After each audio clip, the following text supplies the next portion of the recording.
Hello again, how are you? I'm just going to reach out to any new therapists or trainee therapists out there with some um, tips and advice and stuff like that you come across. So, something that should help you on your journey.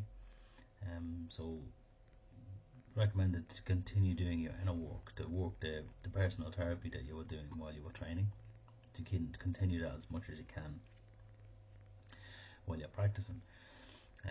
And there is, I don't know that therapy ever ends, but like for us to be our best version of ourselves as therapists, it's important to continue with personal therapy. You've heard it countless times in the show. You can only take a client as far as you've gone yourself, so you will meet that part of yourself in the therapy room. Your unresolved issues will inevitably show up in the therapy room, and ongoing supervision and personal therapy are essential to keep your own material for interfering with your work, so it's well worth keeping that going. Remember, you're not there to fix people. So, as I said, people that decide to become therapists are usually people that want to help, and then we have to kind of pull back and stop and say to ourselves that we're not there to fix, we're not there to solve the problems. So resist your urge to solve problems. Therapy is between yourself and the client, and it's not a rescue mission. Your job is to hold the space. It's not to provide the answers. So we're not there to tell them how to fix their problems, as I said in earlier videos. Notice that in times there will be, especially when you're doing your initial training, you will be unsure what to say. You'll be really self-doubting and self-deprecating at times.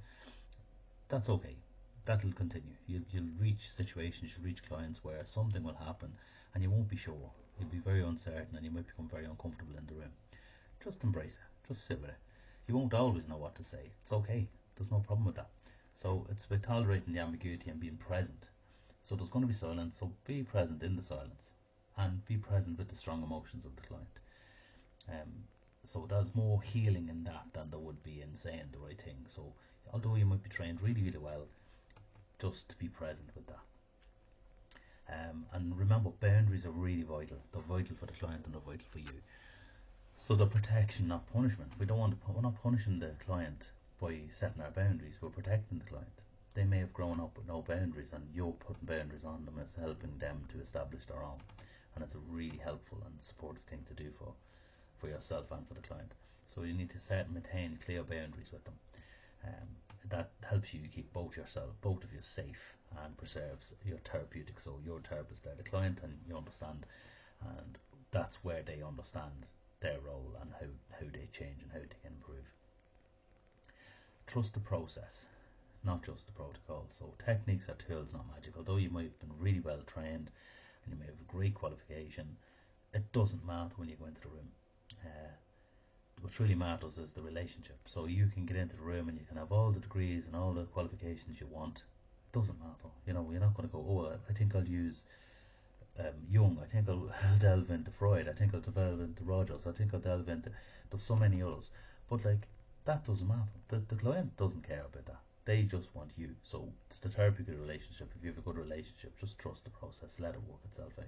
Don't sacrifice the connection to deliver just your intervention as well as you can. It's not. It doesn't matter. It's just they just want to be there with you. And remember, you're always learning. So learning doesn't stop. Although it was intensive and you get to your stage, you've done your dissertation, you're actually probably sick of education at this stage.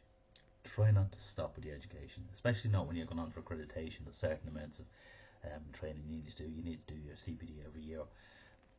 But just keep going, keep trying to dip in. And I wouldn't limit myself to the CPD. So if it's 30 CPD points a year, get your 30, but I wouldn't stop. Do it in your leisure, do it in your. Like, there's a lot of really, really helpful and really good CPD.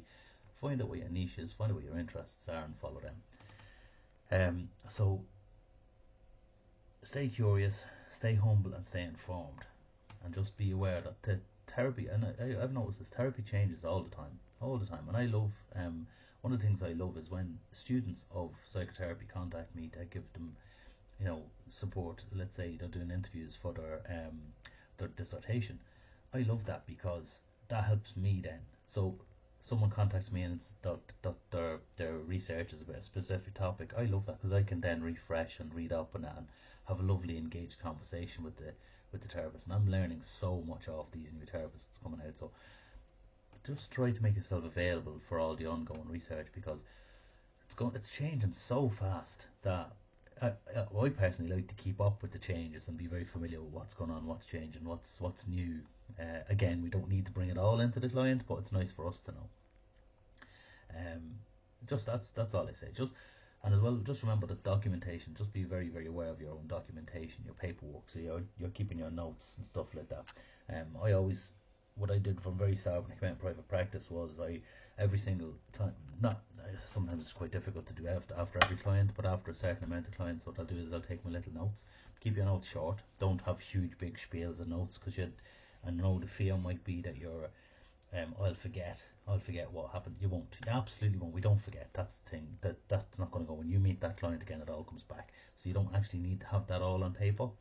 And having too much written down can be a problem, as you'll learn later on, and you will be approached at some stage from solicitors, from whatever.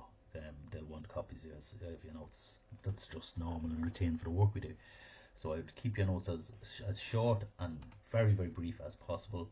I tend to keep between 1 and 2 lines now, even if that needs to be protected, double encrypted. Find yourself a someone to trust, that if something were to happen you, that someone else can have access to your notes, another therapist that's bound by the same confidentiality.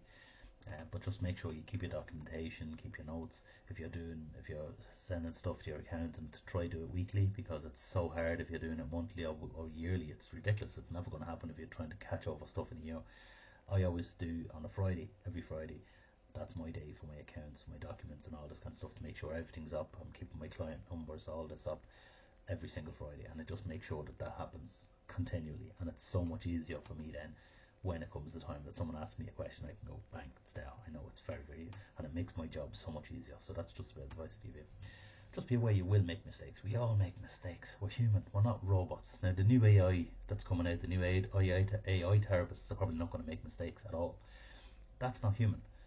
To err is human, as to say. We are going to make mistakes. That's what makes the client want to come to us. The fact that we can make a mistake and go, oops, actually, I shouldn't have said that. Maybe I've been in a situation where I've said something and I go, oh, that came out wrong. I meant, can I just clarify that? Because what's wrong with going back? And you're not perfect. None of us are perfect. So, and it helps with the relationship to show that you're vulnerable too. So you can be two vulnerable people in a room. So you might say something wrong. You might miss something. Gee, the amount of times you miss, the things you'll miss, don't worry about it. If it's important, it will come around again. It's just completely human. What matters is your ability to repair, and reflect. So basically, just repair. If you've made a mistake, try not to hide it. Don't cover it up. Don't hide. Don't pretend it didn't happen. It happened. A very very simple example is you're in a room. You've had a really tough couple of sessions. It's coming late in the evening. You've jumped to the end of the week, and you start to yawn, and you're like, oh. Yep, go on. You're trying to suppress it. Yep. If you don't name that, what message you send it to the client? And that's just tiny little example, but the thing is, the client will see that and they will know. So remember, self-care is ethical, not optional. Self-care is so important, and what I'd say, even to clients or to anyone, I'd say make sure your self-care is part of your week. So every single day have something in your self-care diary. So I'd have a thing. Every night I start 7 o'clock is my time for my switch off and for my care, what I need to do. Sometimes it doesn't happen, but my 7 o'clock gets pushed on a little before that. But I make sure I get my self care every single night, and never miss it. Some people like in the morning, some people like midday. There's no problem with that, but make sure you need to look after yourself, because what can happen is you can get so exhausted and so into the work that you're burning yourself out, and you're absolutely useless to yourself. You're useless to the client, and it's really really not ethical. It's very very unhelpful. So burnout is real, and compassion fatigue is common. If you start to get into the stage where clients are, you kind of go, I don't care, well then you're in trouble. You need to care. You need to start looking after yourself. So be aware of your energy. Am I tired all the time? Am I excited to be here? What's happening? If you're starting to drain and stuff, just reach out, get support, talk to someone. Make rest and joy part of your routine. Do something you really enjoy and love. And remember, you've trained. We don't train in isolation. We don't go in and go one person training and one person qualifying. We train with a group of people. Now you might be close to some and not so close with others. But when we ended ours, I made sure that we kind of connected with everyone, and anyone who wanted to be part of this group, we continued on with a WhatsApp group, and we try to meet the end of every month to basically talk and debrief and talk over stuff. Now we don't discuss clients obviously because it's confidential, but we talk about our stuff, our difficulties, our problems, what's happening for us, and it's lovely because we're not in isolation, because it can be such a lonely job. Don't be alone in this, because we want you to be able to support yourself and be supported by other people, and then reaching out to people, and it's vital. So please don't be on your own in this. Isolation breeds doubt. You start to doubt yourself. I'm not good enough. At least if you have mentors, if you've friends, if you've colleagues, you can start discussing things that you're really concerned about yourself. And then this is the thing, there'll be a lifeline on hard days when things come really hard. You can reach out to these people, and they will support you. They will catch you. It's happened to me multiple times. And I've been able to repay it multiple times. So, and I think it was Irvin Yalom insisted on it. He continued on even to today to be present with his people he trained with, his fellow doctors. So if Yalom is insisting on this, I think it's okay. And to be honest with you, it's very beneficial. So don't be on your own with this. Lean on your community of colleagues, and support each other. Anyway, hope that's helped. A bit of a longer video, but I hope it's helped you. And if you have any questions, comments to make, please do so. And I'll talk to you soon. Thank you for watching.